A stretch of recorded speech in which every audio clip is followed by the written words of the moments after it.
సంవత్సరాల తరబడి government job కోసం వేచి చూస్తున్నారా? కేవలం 8 నెలల్లో మీ కల నెరవేర్చుకోండి. వెంటనే కింది నెంబర్స్ కి కాల్ చేయండి.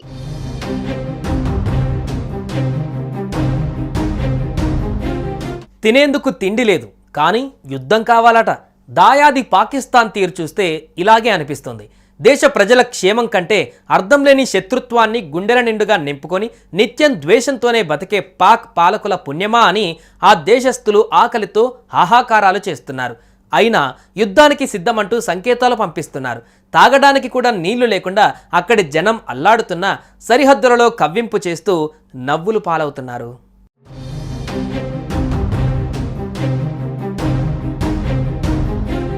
పాలకుల పగ పాకిస్తాన్కు శాపంగా మారింది. 50 ఏళ్ల క్రితం దాయాది దేశం దక్షిణాసియాలో ధనిక దేశం. స్వాతంత్రం వచ్చిన తర్వాత ఆ దేశం మంచి ఆర్థిక వృద్ధిని ప్రదర్శించింది. ముఖ్యంగా 1960-70 మధ్యకాలంలో వృద్ధి రేటు బాగుండేది. బలమైన ఆర్థిక నిర్వహణ, భారీగా విదేశీ సాయం, వ్యవసాయం, పారిశ్రామిక వృద్ధి మీద ఫోకస్ చేయడంతో బలమైన ఆర్థిక వ్యవస్థగా ఉండేది. అలాంటి దేశం తరచూ భారత్ మీద పగను పెంచుకొని దుష్ట పన్నాగాలు వేస్తూ తరచూ దెబ్బలు తింది. దీనికి తోడు సీమాంతర ఉగ్రవాదాన్ని అందిపుచ్చుకొని వారికి అండగా నిలుస్తూ భారత్ను దెబ్బతీయాలన్న కుయుక్తులు చివరకు ఆ దేశానికే శాపంగా మారాయి. చివరకు పాకిస్తాన్ పరిస్థితి ఎలా మారిందంటే కుంటుతూ గుడ్డుతూ అన్నట్లుగా తయారైంది.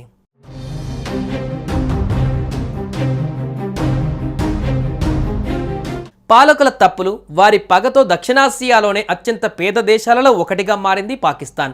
ఇలాంటి పరిస్థితుల్లో కోవిడ్ ఆ దేశాన్ని దారుణంగా దెబ్బతీసింది. దాని నుంచి కోలుకోవడానికి కింద మీద పడుతున్న ఆ దేశం ఇప్పుడు తీవ్ర ఆర్థిక సంక్షోభంలో కూరుకుపోయింది.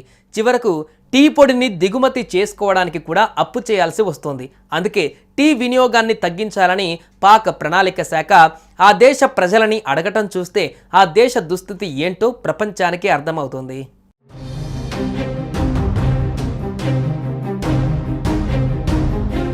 ప్రపంచ బ్యాంకు నివేదిక ప్రకారం పాకిస్తాన్లో 1 కోటి మందికి పైగా ప్రజలు ఆకలితో అలమటించే పరిస్థితులలో ఉన్నారు. ప్రస్తుత ఆర్థిక సంవత్సరంలో పాక్ తీవ్ర ఆహార కొరతను ఎదుర్కొనే అవకాశం ఉందని ప్రపంచ బ్యాంకు నివేదిక హెచ్చరించింది. అలాగే పేదరికం కూడా మరింత పెరిగే ప్రమాదం ఉందని పేర్కొంది.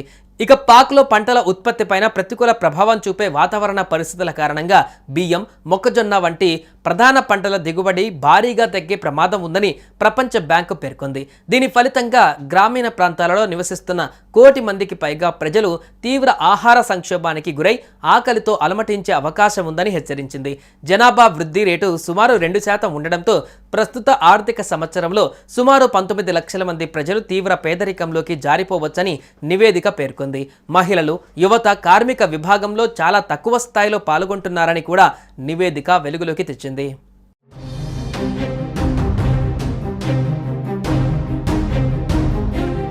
మరోవైపు భారత్తో పాకిస్తాన్ యుద్ధానికి రెడీ అవుతుందని వార్తలు వస్తున్నాయి.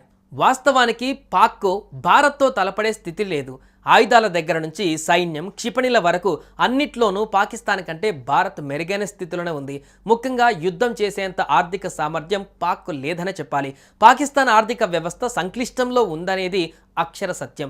దశాబ్దాలుగా కొనసాగుతున్న రుణభారం, బలహీనమైన ఎగుమతులు, రాజకీయ అస్థిరత్వం దేశాన్ని ఆర్థికంగా కుంగదీశాయి. ఒకప్పుడు ఆశాజనకంగా కనిపించిన పాకిస్తాన్ నేడు తీవ్రమైన ద్రవ్యోల్బణం, నిరుద్యోగం, క్షీణిస్తున్న విదేశీ మారక నిల్వల మధ్య కొట్టుమిట్టాడుతుంది.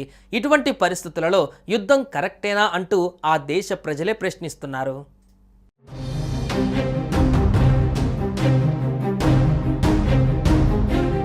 సుమన్ టీవీలో మీ పర్సనల్ అండ్ బిజినెస్ ప్రమోషన్స్ కోసం కింది నెంబర్కి కాంటాక్ట్ చేయండి.